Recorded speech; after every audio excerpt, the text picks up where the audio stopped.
but it seems like ages since I last did a video for my Lure Fishing Fun channel, and that's because it has been, the weather's been shocking and really bad, and I've just not been able to go. But I did go 2 days ago, had an hour in the evening or late afternoon, lost 2 big fish, absolutely gutted. So I've come back determined to catch one of those big fish. They just came off. One of them was very big, could have been a massive perch, maybe a pike, who knows. But anyway, I've come back to the canal. It's 5 p.m, so I've got an hour, maybe an hour and a half if I fish till really dark, and that's all we've got. So but I'm looking forward to this. I'm really determined to catch a quality fish. This is the first gap I've got between the boats, so we'll go here. I think this is where I lost the fish, or the next gap up a little bit, but yeah, we'll give it a go here and see if we can catch. So the net's ready. I think we're going to hook one, I really do.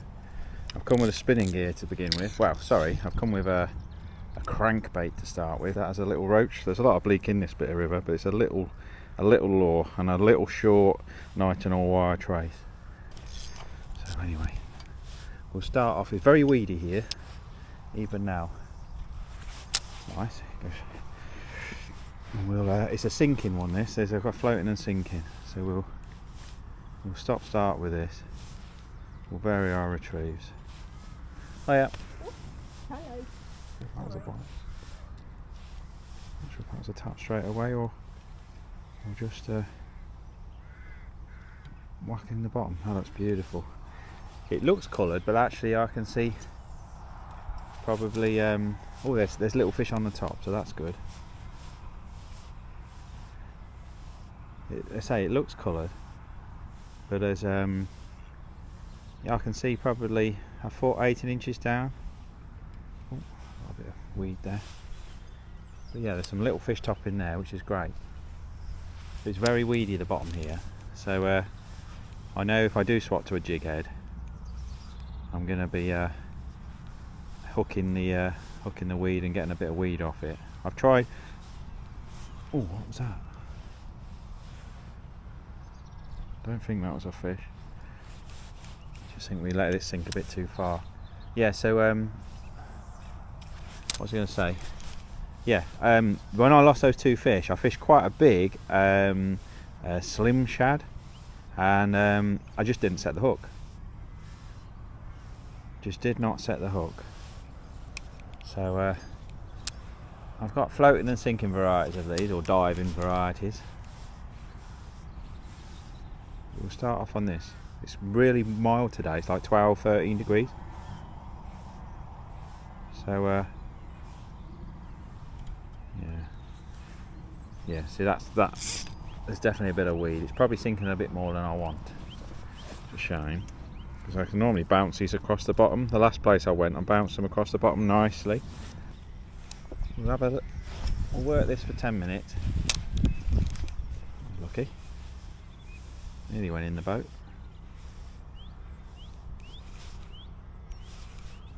Do a bit of stop starting.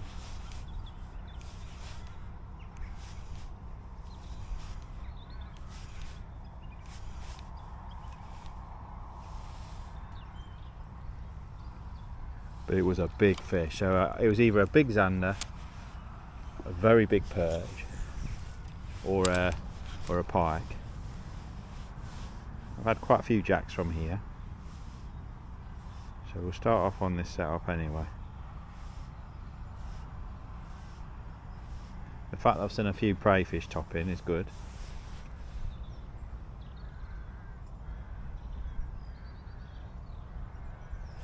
It's not sinking that fast, so maybe there was just some weed higher up than I expected.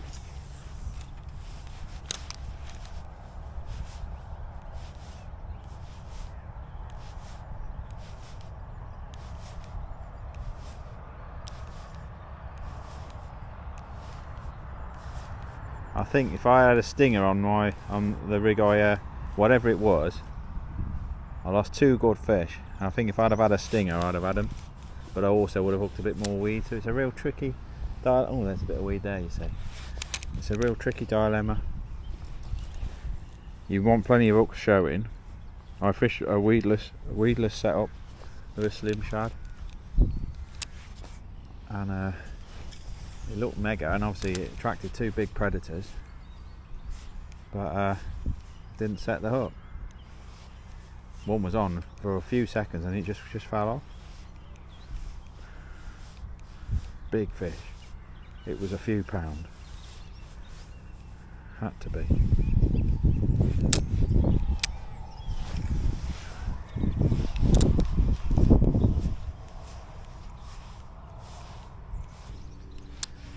It's sunny though today, which isn't ideal, and I am aware that I am casting a shadow across the canal, but there aren't many gaps, and unfortunately there's a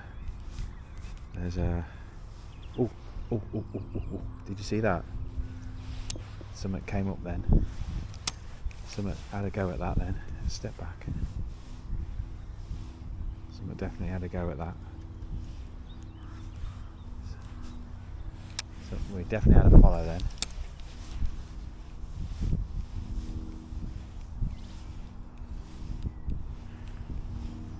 We definitely had a swirl. It was nowhere near where my lure was, and it wasn't my lure kicking up any muck.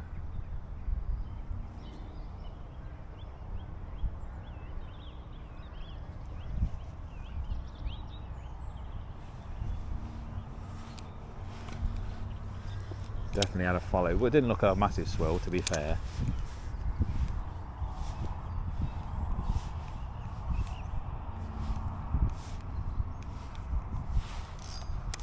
I'm sure that's tighter just to set the hook. Go away, grass. Could have been something just came up for that little bit of rubbish. It might not have been a predator, to be fair.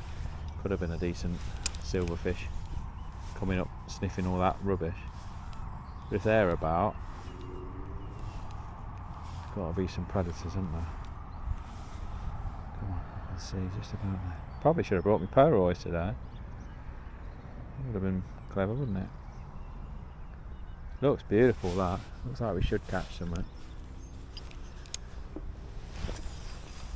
Yeah, something definitely swirled. It was probably like a 10-ounce perch or something. Didn't look massive.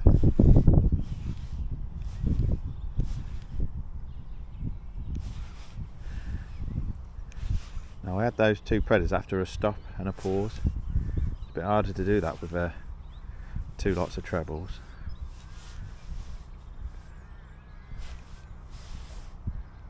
Yeah, see, you just pick up the weed.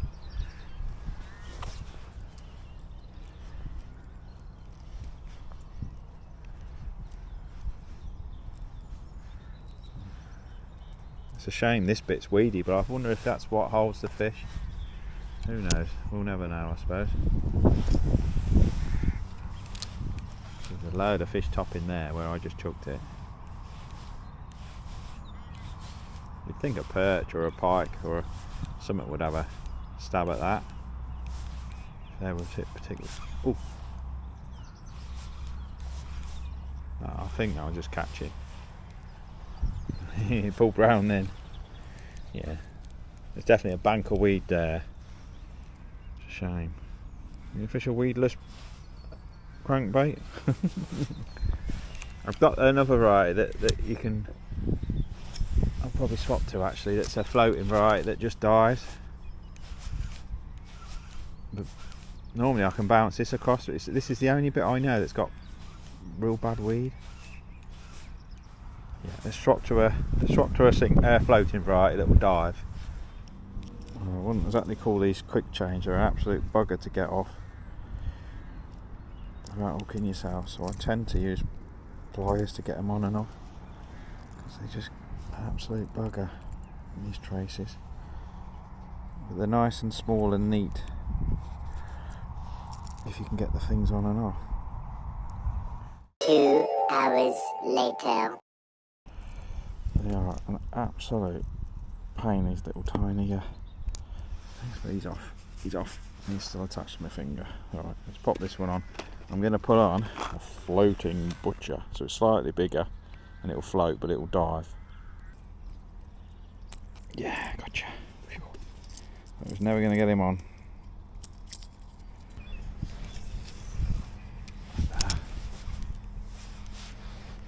a lot of muck on the surface.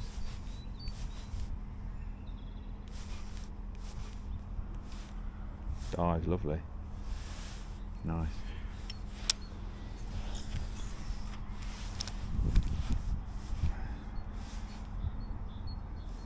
You wind fast, it dives, and it comes back to the top, so it's beautiful.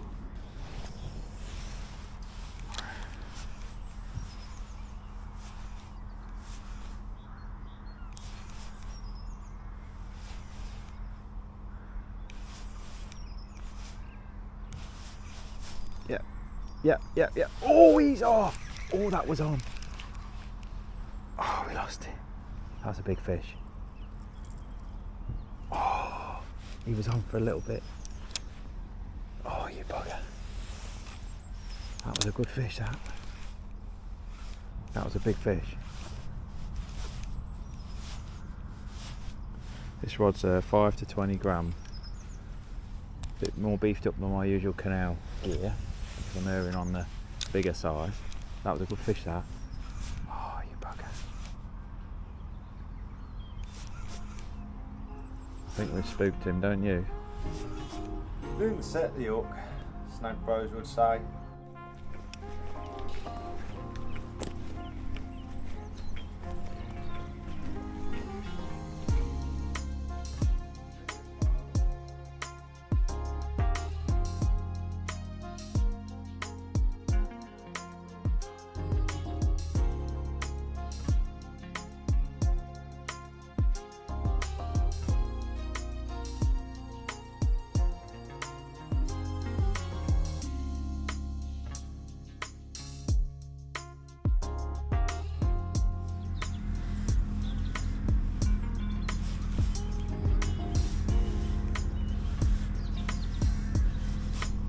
Yeah, we've got one. We've got one. We've got one, and it's a zander. It's a zander. It's a nice zander. Yeah! We got a zander. 50 centimetres. 50 centimetres. A couple of pound. 2.5 maybe.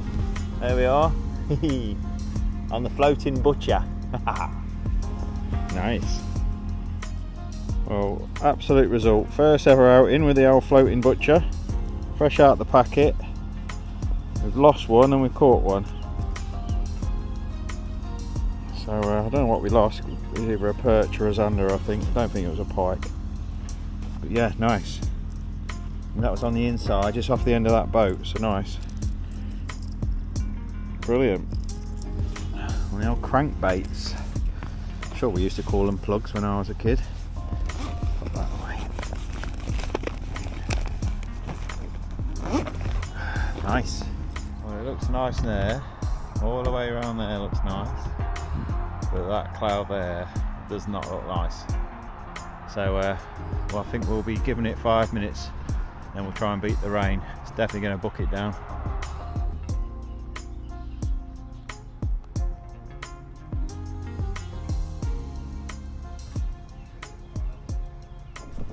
Run.